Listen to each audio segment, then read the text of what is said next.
Well, hi. Thanks for talking to me today. I appreciate it. Really enjoying the show so far.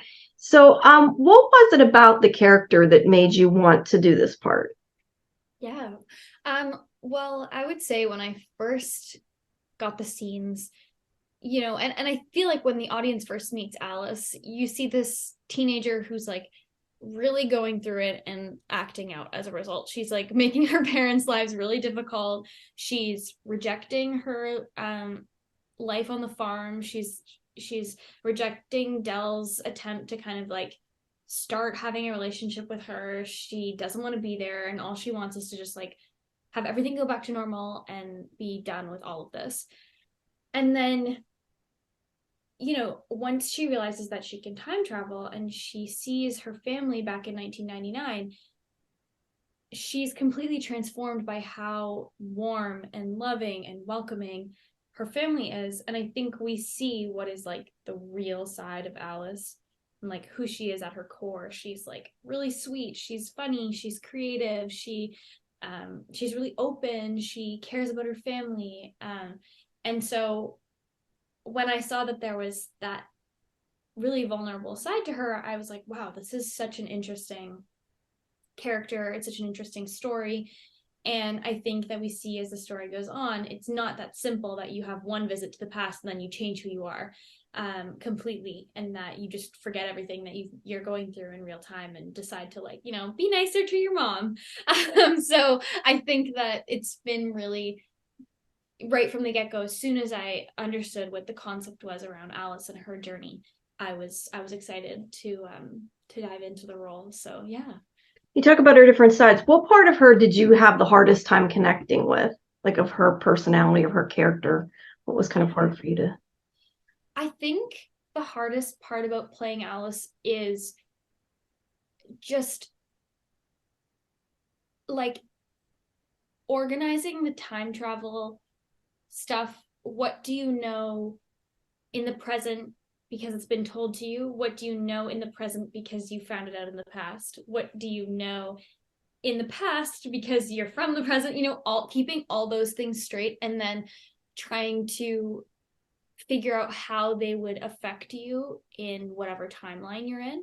So I think that that's something that under normal circumstances in a show that's in one timeline, you're not really up against that level of like of like, I Confusion. don't know, it's kind of like a matrix of details to keep track of. And so in the show, Elliot, who's played by Evan Williams, uh helps Alice keep track of that. But also Evan really was a big part for me in helping me keep track of those kinds of things. And we were always having conversations about like, okay, um, what just happened and what's going to happen in the 90s the next time I go back, and just keeping all that stuff organized. And then we have our amazing showrunners and producers and writers who also help us keep track. But it's a huge undertaking to be in two different timelines. I was going to say, you probably don't film it all in order either. So that probably makes it even more confusing, I assume, having to figure out where you're at. Yeah, we film 2 episodes at a time, so we go chronologically in sets of two. But there's definitely a lot to keep organized in our brains. Okay. Strange question, but when you obviously some of the characters you see two different versions of. When you're as an actor though, do you kind of see them a little bit as two characters, or do you have to kind of connect that? I don't know if I'm asking that right, but like, how do you see it when you play it? Like, do you see that as two different characters, or is the same character? How do you kind of, I guess, combine that in your head, if that makes sense? Yeah, I mean, that's a really good question, and a very unique question too. So thank you for asking. Um, yeah, I think I think both Alice and I kind of see them as different people, especially at the beginning of the season. And for so many reasons, it makes it hard to see, for example, Teen Cat and her mom as the same person. And so even though she's getting all this insight into like why her mom is the way she is, in some ways it's still really hard for her to make that one person in her head. And even things like,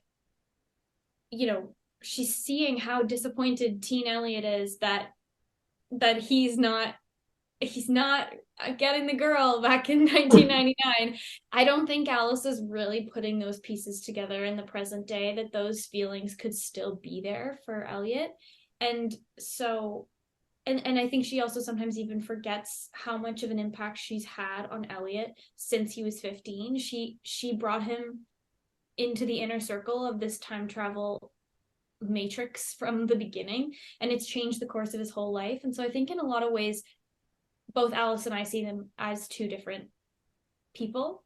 But you know, the show does, like, the creators of the show and the people who play those two characters do such a good job of you know, layering those Mhm. two versions of one character into one, and like drawing those connections, that it's impossible to like completely separate them. As much as Alice might want to think, you know, this is my friend and this is my mom, they're so closely linked. It's definitely there too. Yeah, I'm just wondering if you're saying that, though. I wonder if as time goes on, that might change a little bit, because I think they're sort of, she's, getting to know them as that person, so maybe in her head, she'll marry it a bit more. Maybe you will too. Yes. So could you talk a bit about working with Kyler as your mom? Yeah, we have a lot of fun. I was like, you know, you have to hope that the people who are going to play your family are going to feel even just a tiny bit, little bit like family. Mhm. But I feel like, you know, right from the get-go, it was absolutely like that for Kyler and I. Like, before we started shooting, um we hung out and had like a really nice chat about the story and about like just where we were at and how we were feeling about getting started. And she just made it so clear right from the beginning that she was like there for me as, as a person in the industry, but also just as a friend. And it's just been like a really, really nice experience. We have some really, I don't want to give anything away, but Kat and Alice go through some very difficult situations together in the rest of the season. And I feel like, you know, in a lot of ways, Kyler and I, we had to like come together with our like curiosity and questions about the story to like make these big moments in the season come to life. And those were such exciting moments for me as an actor, because I'm learning so much from her. But also just like, you know, I really felt like we were a team. It wasn't like, oh, you know, Kyler, who's done Grey's Anatomy and Supergirl and everything Right. else that she's done, is kind of like teaching me or telling me what to do. It's like, you know, she really like took me seriously as an actor and a scene partner, and just as a human being. And we talk about the show and how it's being received as it comes out into the world all the time. And yeah, it's just wonderful. I feel really, really lucky that we got to work together. Great. I do want to ask you something else about that, but first, I want to make sure I get time to ask you. And I don't know how much of this you're even going to be allowed to tell me, but I assume at a certain point she's going to tell her that she knows she's going back. Is there anything at all you can kind of say about that, and maybe that confrontation between the two of them? Are you allowed to Yeah. kind of tease anything about that? Yeah, I think what we're seeing right now is both Alice and Kat are going back, but they feel like they can't tell the other. And I think for Alice, it's like partly, okay, so you're going to tell your mom, and then, like, well, first of all, she tries to tell her mom when she's a teenager and it doesn't work. Yeah, she did. And then, so she's already tried it once, and she has proof that her mom didn't believe her. And then she doesn't want to tell her mom and then risk not being allowed to go back, not being believed, or, you know, there's also always this question of like, what happens if you tell someone, and then what are the consequences of that? Like, Yeah. how could your life change or their life change by sharing that information with them? And then Kat, you know, she's just going through so much personally, seeing her dad, seeing her little brother who has disappeared, that I don't know if she's quite realized what's going on or how to talk to Alice about it. Yeah. So I think that there's enough time that passes where they both don't know how to communicate that to each other, that when they will have to confront that fact, it's not going to be easy for either of them. That makes sense. And I think, to your question about if Alice is able to see them as the same person or different people, I think that is where that kind of becomes really hard for Alice, is like, I don't think she's really had to come to terms with the fact that her mom and her best friend are the same person. Yeah. So kind of headed in that direction. Okay, cool. But going back to what you were saying, though, I just want to make sure we got to that question. But I was going to ask you were saying like that you learned from Kyler. What have you learned, like, I guess, from an acting standpoint, that she's maybe helped you to get better at, or just that you've learned from watching her? I'm just curious. Is there anything you can think of in that sense? Sure. I keep thinking about how in the first couple episodes, Alice is always like storming out of scenes with Kat and Del.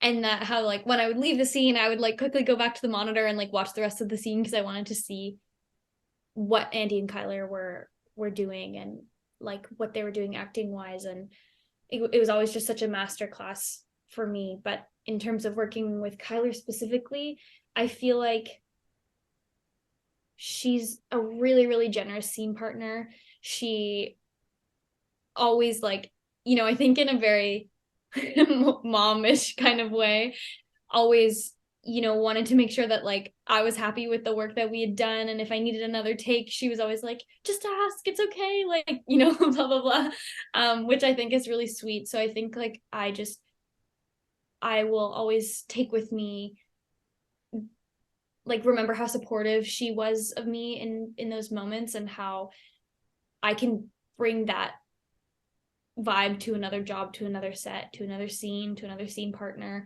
and that it makes all the difference, especially for someone like me who, like, I'm just getting started and I'm working with people who are very established. She never made me feel like I didn't know what I was doing, or whatever, but at the same time really looked out for me and was like really gonna fight for me.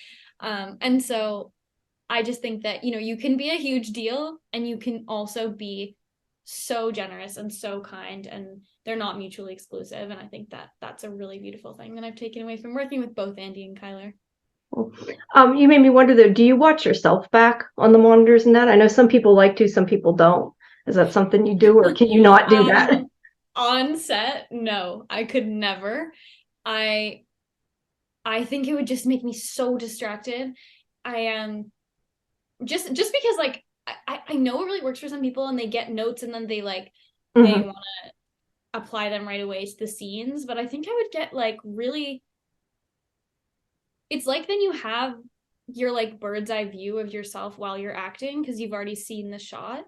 And so I get a lot from just like when there's the directors obviously are giving you really thorough notes, and then there's also sometimes stand-ins who will show you like where you are in the space. They'll stand on your spot and you can monitor, so you can see like what the camera's seeing. But there's so many people that are helping put it together that are watching the monitors, that I just have to trust that there's lots of people looking out for the creative integrity of the scene, and that I can leave it to them and focus on performing and focus on my scene partner.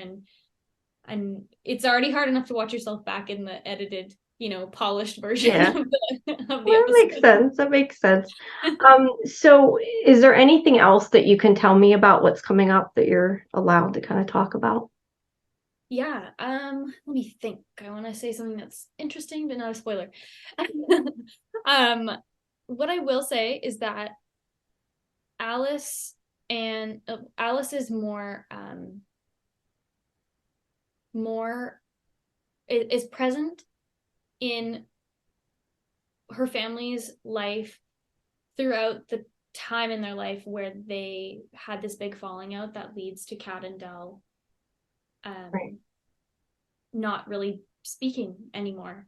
And so she will get the answers to what happened, and that the audience will be along with her for that ride. So I won't tease what that is, but just to say that, like, you're gonna live through it with Alice, and it'll be